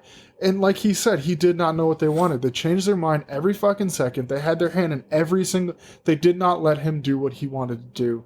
And that was not good. And like you said, you could see the shortcomings in the movie. You could absolutely see where Del Toro would go in and even go against what Miramax and... we'll just say Miramax from this point. What Miramax wanted from them. From him specifically, but he would try to change it. And so you can see these little blips of Del Toro in this movie, but it really comes down to, like we were talking about earlier in the movie, it's a cash grab. They wanted to make the money. They wanted to make it look like it was this huge production, but, they took everything that was Del Toro away and only had him, there is a name, essentially.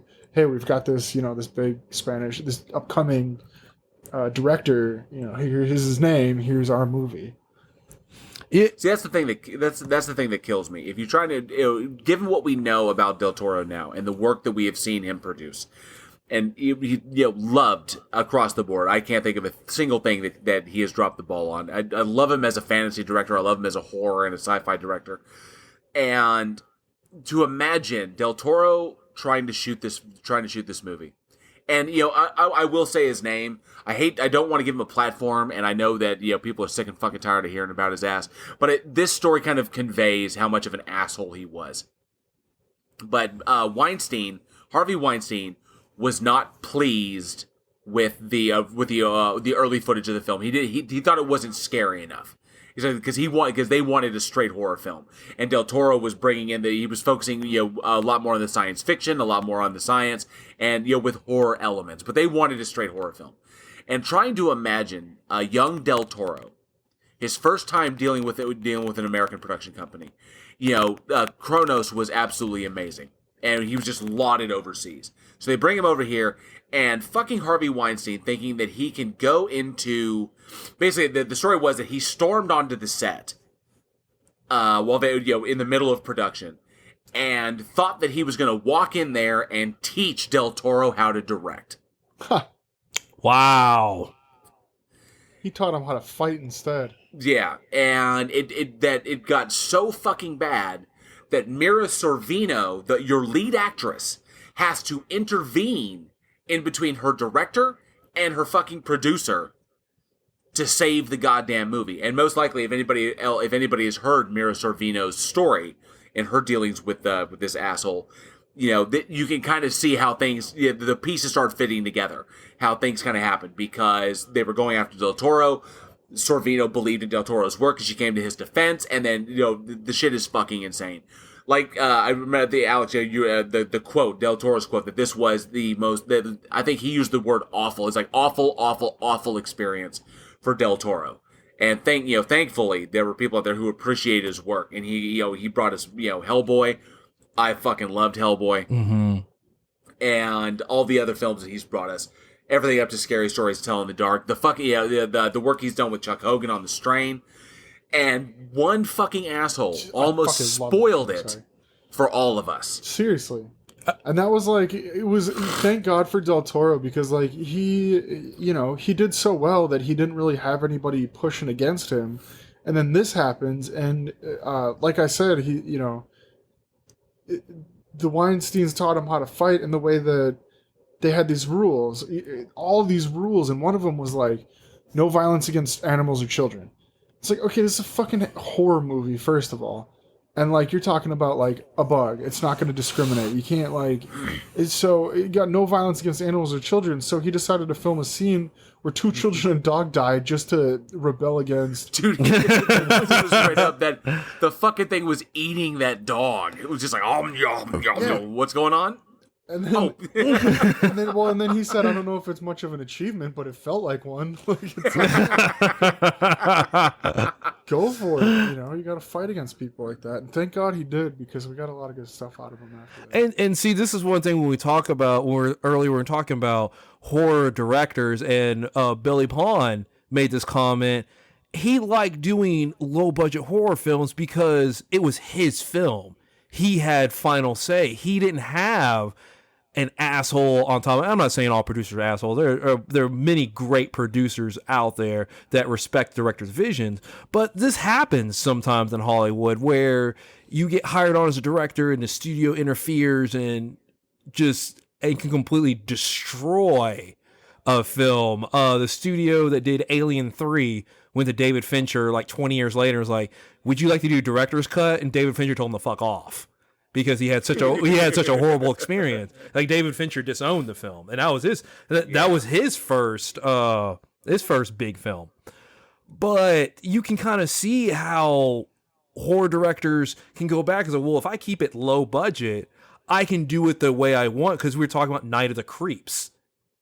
And Night of the Creeps had a small budget, so he was able to go and direct it the way he wanted to, where he could have maybe optioned it off and got a $50 million, well, it's made in 1980. So say he got a $30 million budget, but then he probably wouldn't be able to direct it at all. And then whoever would have could have butchered it.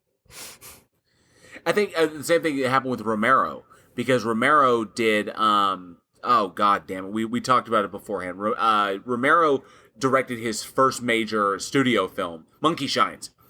And Monkey Shines was Romero's first big studio movie. And by the end of that, the studio interfered almost every single step of the way. And in the end, they wound up wanting to cut I think 40 minutes of what he had shot of his footage. And they made vast changes to all kinds of shit. And the movie soured Romero so badly on studio pictures that he immediately went back to doing his independents, the independent films that he loved and that he had creative control over, and he didn't have assholes wanting to take away his vision. He actually tell the stories that he wanted to tell, because ultimately that is what directors are. Directors are storytellers.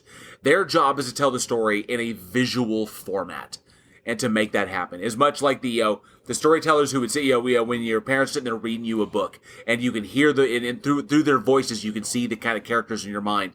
That's the director's job. The producer does have a function. I have functioned as a producer. You know what I did? I did what producers are supposed to do, and I did my job behind the scenes, and I knew my fucking place.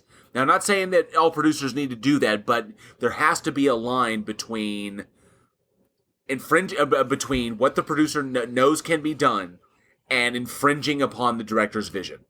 Because if you can find that happy medium between the producer gets to this point, the director starts at this point, never the two shall cross. Because they each have their own individual jobs. They communicate, but they don't cross over into each other's territories. When the producer comes on the set and says, you don't fucking know what you're doing, I'll show you how to direct this thing. What the fuck? That is a stay in your lane moment. When the director gives shit because the producer's like, no, we can't do that because of whatever, issue, because they have their finger on the pulse of the finances. They know what's happening. They know scheduling. They know what's going on behind the scenes. Sometimes directors can get tunnel vision. They can go, well, I want to do this. And the producer's like, well, you can't do that because you straight up can't. We can't afford that, or we don't have that location, or whatever in that respect, or they're not available, yada, yada, yada. So the director has to be able to work within that realm. And then as long as they communicate, that's great. But that's one thing, is a producer could almost lost us such a fantastic talent, because Del Toro almost never didn't want to come back to work in American films. And I'm glad that he was able to put that experience behind it. And obviously we got the films, since then, and that have been wonderful. And this is one thing, tell up and coming directors is over to your vision. You could be on your first big Hollywood film, and it could be really easy just to roll over and just let me do whatever. The producers, they hired you for a vision. And the thing is they need to respect that. If you are a producer and you hire a director and you don't like their vision, you hired the wrong director. But once you have the director, you're sold on the vision, let them direct. Because rarely have I ever heard of stories where producers and directors come at odds and the film be super successful and it's like super good. Rarely have I ever heard that happen with the film. That doesn't happen. But the drama usually comes through. I think one of the worst examples was The Island of Dr. Moreau in I think in '96. That thing, the chaos behind that is fucking legendary. I mean, from Brando to Kilmer to the original director to Frankenheimer to the production company to the shooting location to the effects, that movie was absolute fucking chaos. I don't know how that movie got made. But yeah, that's what happens, and it requires communication. It requires everyone being on the same page, and everybody respecting the roles of everybody else. And just because something is coming out, just because you think you know what's going on, that does not give you the right to jump in there and say, "Hey, you need to do it this way." Or like, know your place, know your role. That's one of the biggest things in Hollywood is knowing your role. Actors have their roles, directors have their roles, producers have theirs. Everybody does their one job. And if you've got your one job down, you're good. You're golden. Exactly. And directors, remember, your name goes on the film. When the film is good, they praise you. When the film is bad, they blame you for it. People will know all these directors, Steven Spielberg, David Fincher, Quentin Tarantino, all these others. How many producers do you know? So if you are an upcoming... How many producers can you name? So if you're an upcoming... Only those convicted of rape. Yeah. But so sorry. But this is something that I go and telling up and coming, especially up and coming directors, you need to make the decision because your name goes on it. It is your vision. If your film has bad audio, no one blames the sound guy. They blame the director. Yeah. The director should have caught that. Yeah, exactly. So fight for your vision. And don't settle for anything less. I mean, hell, you just got tapped to do a major motion picture. So you've obviously arrived in some capacity. So then you just go for it. You go for broke. You give them what you want because you are the fucking artist. And as long as we have that respect, that's why we can have movies like Night of the Creeps, or we can have a fantastically deep zombie genre because of the amicability between Russo and Romero. When you have that, it does everyone. We're all artists. We're all creative types. It expands genre, and I love that it's so supportive in the horror genre. And that being an asshole and being like this, you won't be in the horror genre for long, because Mimic came out in '97, and I was shocked because Scream came out in '96, and apparently there weren't difficulties between. But then again, that was Wes Craven, you know. So maybe it's because Del Toro was young and they were taking advantage. It could be, but going back to Del Toro, and he has an amazing filmography behind him.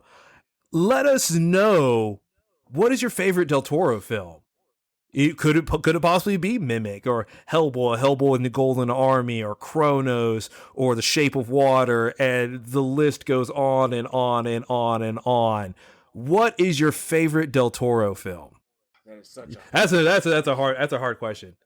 I don't know. He's one of those directors that's like, his art direction surpasses so many. I mean, when you look at just the Hellboy series and every it's incredible on that. Oh god, Hellboy was fantastic. Pan's Labyrinth was so mind-blowingly amazing. So visually stunning. I felt watching Pan's Labyrinth like I did when I was young, and I watched Labyrinth for the first time. And Pan's Labyrinth was so absolutely stunning. The Shape of Water was interesting. I really liked it for the story elements. The Shape of Water was a fucking good movie. Yeah. Mm-hmm. But then go back to his early stuff. Kronos was just stellar, just a really stunningly done vampire film. Not done in the typical vein of vampire films, but I really, really enjoyed Kronos. I really loved The Devil's Backbone. That was so creepy. I even liked Don't Be Afraid of the Dark. You know, with the tooth fairies in the house. Oh yeah. Yeah. I forgot about that. So I mean, I enjoyed that. I love seeing the effect he has. For anybody who has not seen it, Guillermo del Toro teamed up with novelist Chuck Hogan, and they co-wrote a book series called The Strain. And then it was made into and then it got 3 seasons, and it told the entire story, so it didn't leave anything out. Like pretty much each season told one of the books, because it was a trilogy of books. And then the first one hit it so fucking hard on the head. It was so good.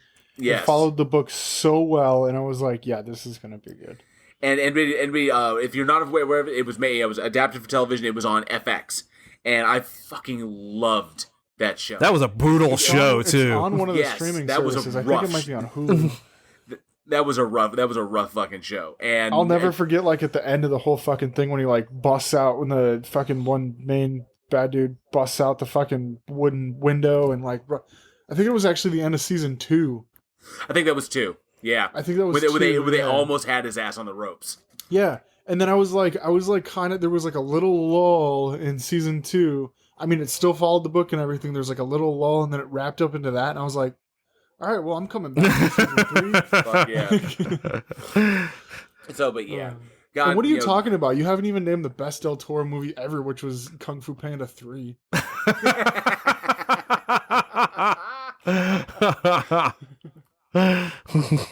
Such good stuff. I love everything he does. I cannot wait to see what he's coming out with next. I do wish he had not passed on The Hobbit. Because Peter Jackson came back after Del Toro, because Del Toro was slated to direct that. Can you imagine Del Toro directing Tolkien? Oh, that would have been incredible. It would have been that would have been, and I loved it. It would have highlighted the sharp differences between The Hobbit and The Lord of the Rings. But yeah, I can't wait to see what he comes up with next. But yeah, definitely let us know, what is your favorite Guillermo del Toro film? weekinhorror@gmail.com. All right, JL. What birthday do we have? We have one birthday and one in memoriam. But for our birthday, The man, the myth, the legend. I think we mentioned this motherfucker every goddamn episode. We find something to probably comment about him. Born August 16th, 1954. Motherfucking James Cameron. That smug motherfucker. That smug motherfucker. Oh, look at me. I'm going to go to the bottom of the ocean and make millions and billions of fucking dollars in movies. Look at me. I'm James Cameron. Everything I touch turns to fucking gold. Oh, we don't have a camera you want to an shoot. Avatar 2? You're going to have to wait 10 fucking years, but it's going to be amazing. Oh, we don't have a camera to shoot it. We'll fucking invent it already. Don't worry, I'll wait. So, but God bless him, man. James Cameron. What could be said that we haven't already said? Obviously, an incredible filmography. One of the Do you most. just want to name off all 56 of his movies? Or? Legendary director. And I think a lot of people might not know that, he got his start in visual effects. And I think, and Eugene, what was the movie that he saved? There was a movie that he was working on, and and his visual effects happened to save the movie. It was like his first major job. Oh, I can't remember. I would have to look it up real quick. God dang it! There was one deal, and this is gonna bug me if I don't. Because there was multiples that he had his hand in early, like that was Tommy it. Lies, He was working as a miniature model maker for Roger Corman at Roger Corman Studios, and it was on. And he served as the production designer on Galaxy of Terror. And he'd also done other stuff. He was employed as an art director on Battle Beyond the Stars, and he actually handled the special effects for Escape from New York. So having that on there, but it was on Galaxy of Terror that he really showed what he had. I think that was also for Corman, and then his breakthrough was obviously the Terminator. And then he just took it from there. And yes, to all of you people, yes, Cameron was hired as the special effects director for Piranha 2. I'm aware of that. I jumped over Piranha 2 because most people are like, no, it was Piranha 2 came first. It was like, but it was Terminator that put him on the fucking map. Terminator showcased what he could do. And you want to talk about somebody who never settles, who knows exactly what the audience wants. And doesn't settle for anything less. He came out in '84 and hit Rotten Tomatoes with 100%, and then did a sequel, and that one had 100%. That pretty much says anything you can fucking say about somebody. I think Terminator 2, Judgment Day, the 3D one, made 100% on Rotten Tomatoes. Could be wrong. Yeah. Well, it's wild because given what we know about Cameron and his slavish devotion to perfectionism, but you got to give it requires a certain kind of attitude to do what he does to the level of perfection that he does it. So yeah, the tales of Cameron's less than stellar attitude when it comes to dealing with people are far and wide. But it's always intrigued me that there was a stable of individuals that always worked with him, that always wanted to work with him. Bill Paxton, Lance Henriksen, Michael Biehn, or Michael Biehn. Because Michael Biehn was in Aliens, that he was in The Abyss. Bill Paxton was in The Terminator, then he showed up in Aliens, and then he showed up in Titanic. Lance Henriksen was in Piranha 2, and he showed back up in The Terminator, and then in Aliens as well. So there are people who want to work with Cameron, who were able to work with him many times over, and they spoke nothing but lovingly about him. And they know that, and even Sigourney Weaver was like, yeah, he's a tough director, but that's because he knows what he wants, and no one is going to tell him that he can't have it. Because he knows that what he wants is what the audience wants. And he has proven that time and time again. Yes. He's the most savage Canadian. I would say he is probably the most savage Canadian there is. Seriously. Like you said with the camera thing, it was, if we don't have it, we'll invent it. That's not a joke. Like, there's technology that's out there because he's like, we need this to fucking work. And I've got $700 million, fucking make it happen. Oh yeah, the talking about Avatar. Yeah. Yeah, with because in Avatar, Avatar, and then, what his vision that the technology didn't exist to accomplish his vision. yeah, It's like, this is what I want to do with this movie. It was like, James, you can't. Why can't I do this? Because the technology doesn't exist yet. It does now, motherfucker. I have millions of dollars to make it fucking happen. With Well, the that's the man thing who's is, going like- the man's going to invent the camera that he needs. It's like, what do I need this camera to do? All the fucking things. All the things. And then he invents it to shoot Avatar. We needed to do this. And- But hey, you know what? We wouldn't have other movies if, Yeah, I mean, people have taken that, and I mean, you look at not to mention, look at films like Titanic, how well the special effects holds up. Oh my god, it was so wild. Oh no, okay, not just The Abyss, Yeah, because that shit holds up. The Abyss was amazing, and I still, even today, the effects that they utilized for the water, for the water snake. And then the same effects in Terminator 2, but The Abyss holds up. Fucking, I mean, it's incredible what he was able to accomplish at the time. yeah. I mean, he was somebody, he loved practical. I was recently watching a thing about Terminator 2, and he was talking about the scene where the helicopter's chasing the police truck, and he's like, "That's a real helicopter. You see that helicopter go under that overpass? That's a real helicopter going under an overpass." Hey, by the way, you see that building that just got detonated, and like, yeah, we bought it. We bought it. We actually blew that. We actually bought. Or I think we actually built like a full office warehouse, and then we completely filled it with all kinds of stuff to make it look legit, and then we blew the fuck out of it. Just boom. And we just took it the fuck down. So we built a building. We filled the building. We made the building look legitimate.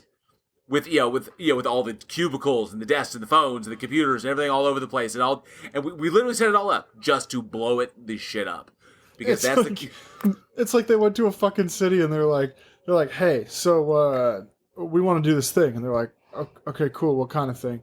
Like, honestly, man, just turn around for 30 days and pretend like nothing happened. We'll just give you a couple $1 million. And they're like, is anybody gonna die? And you're like, maybe one or two. And you're like, all right, cool. We got production insurance. It's okay. Like, fuck it. They turn a blind eye. James Cameron comes in, fucking does his shit, and then leaves. Nobody knows anything. It's like it was never here. Oh yeah. Go ahead. Oh yeah, and I know I've told this story several times before, but it's just one of the peaks of Cameron when they were filming Titanic, and he was watching a scene, and it was finalized scene where the propeller was coming out of the water as the ship was sinking, and the propeller was spinning. And they're like, look at this shot. The shot cost $1 million because it's finalized and all this other kind of stuff. And he was just like, the boiler room flooded first. The propellers would stop by now. But it cost $1 million. Yeah, it's wrong. It's wrong. Fix it. Go back. Here's another $1 million. Here's $2. Make it right this time, fuck stick.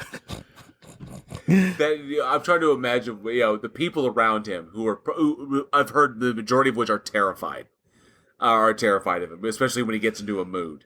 But the people around him was like, check out this final video. They're all watching it together, and there's Cameron's face. He's got kind of his chin on his hand as he's watching it, and then he just pauses it.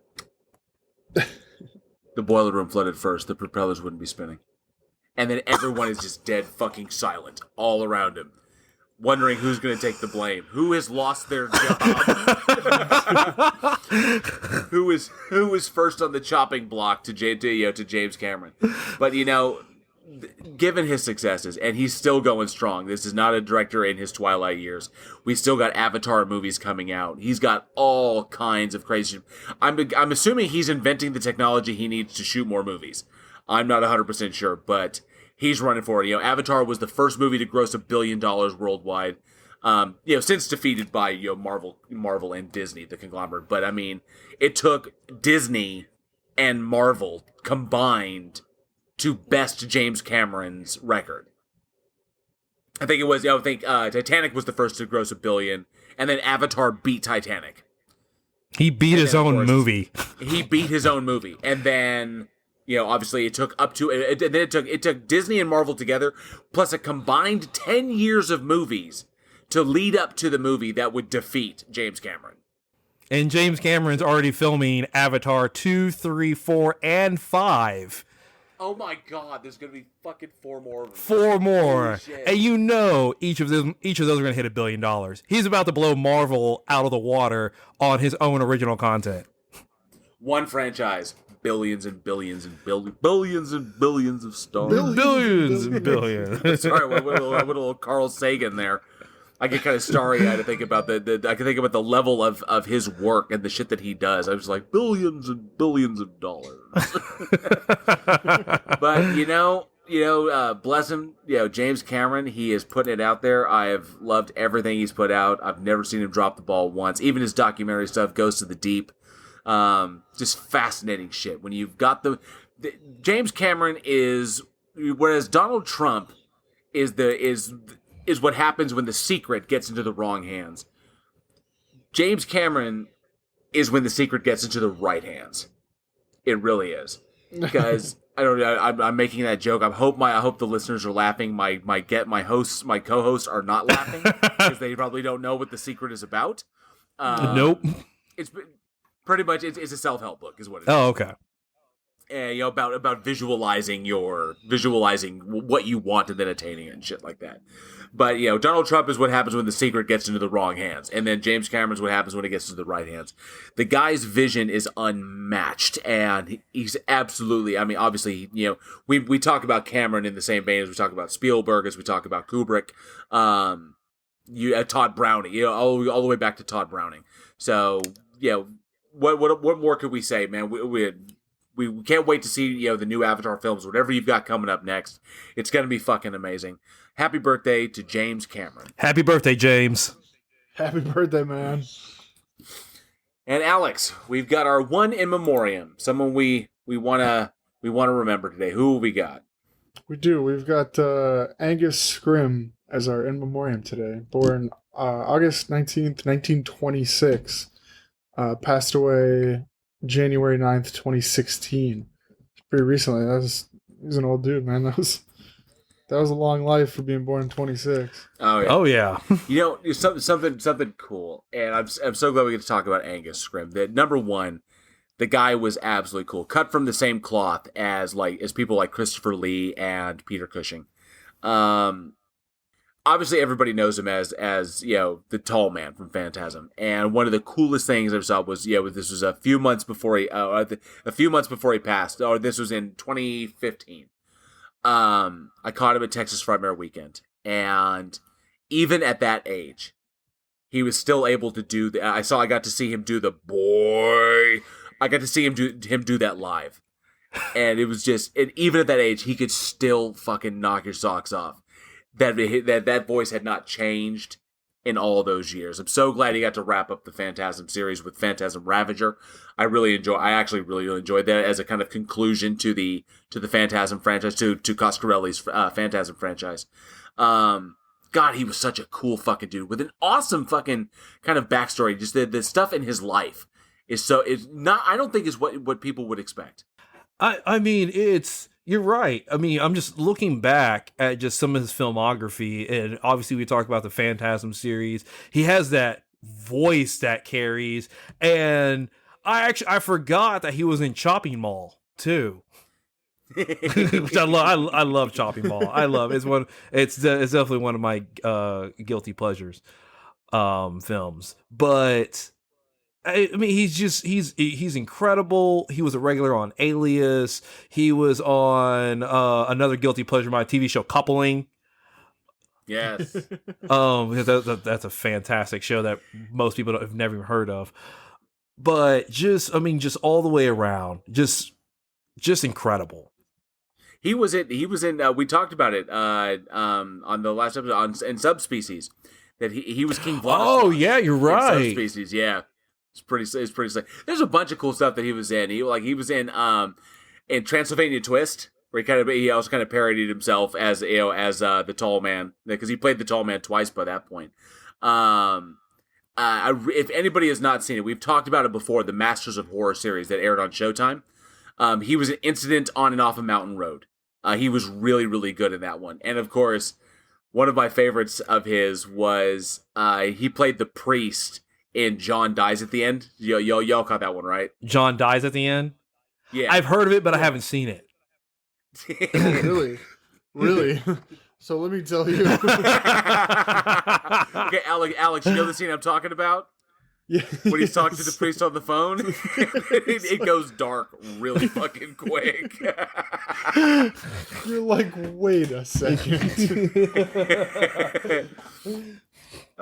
He's so fucking cool. But something people might not know, because we know him as the tall man. Shell nut. I'm sorry. we know him as the tall man primarily, and he's played he was in a shit ton of fucking horror films, all the way up to the end. I think his last one was Dances with Werewolves, which was done. That was released after he died. Mm-hmm. Yeah, and so was Phantasm Ravager was released posthumously. Yeah, it was too. He won a Grammy. He was a Grammy winner.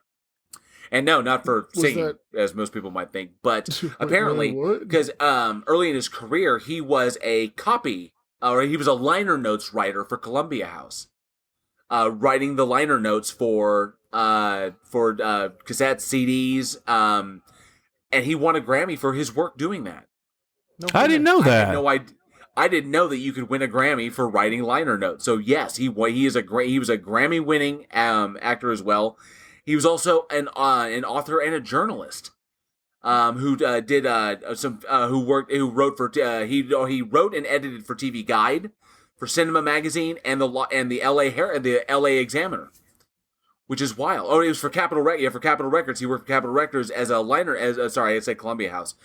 He worked for Capitol Records as writing liner notes for LPs and CDs for pretty much anybody, from Sinatra to the Beatles to Rubinstein and Perlman. And he won a Grammy for that. It was fucking. The dude has lived a really interesting life. What a fucking life! Yeah, that's a full life right there. That's just incredible. Yeah, all the way leading up to the chief villain, to fucking the tall man in Don Coscarelli's Phantasm. I thought it was so cool. Something else that was neat about him is that he was, because Scrim was 6'4", and he had that incredible fucking just voice. That he brought to that role. And when you watch the tall man on screen, there's something very, very off about him. And Scrim got the idea that he wanted to portray him as really, really big. And Scrim is already tall as shit. So it was actually Scrim's idea that he wore suits in that were several sizes way too small for him, to accentuate his height. And he also donned platforms for it to make himself appear even taller, which I thought was really, really cool. So those suits he's wearing, really ill-fitting, because he chose to wear those to kind of accentuate the kind of strangeness of the character and to make him appear much, much larger than he was. But yeah, Phantasm, he got Phantasm and he fucking took off. And we got so many cool performances out of him. And I mentioned John Dies at the end, and I know, Alex, it's still on your mind. I wish I could remember all those lines, but the shit he says goes from like, well, calm down, Dave, everything's gonna be okay, and then it just goes way off the deep end. It just goes fucking left. See, I'm gonna have to see it now, and so when we record our next episode, I'm gonna be like, ha ha ha, I get it now, and you're like, yeah, we've already moved past that, but I'm in it now. But I understand. Please laugh with me. I can't believe you've never seen that movie. And you know what? I only say that because it's like, I almost like accidentally saw it. It might have even been on like fucking TV or something.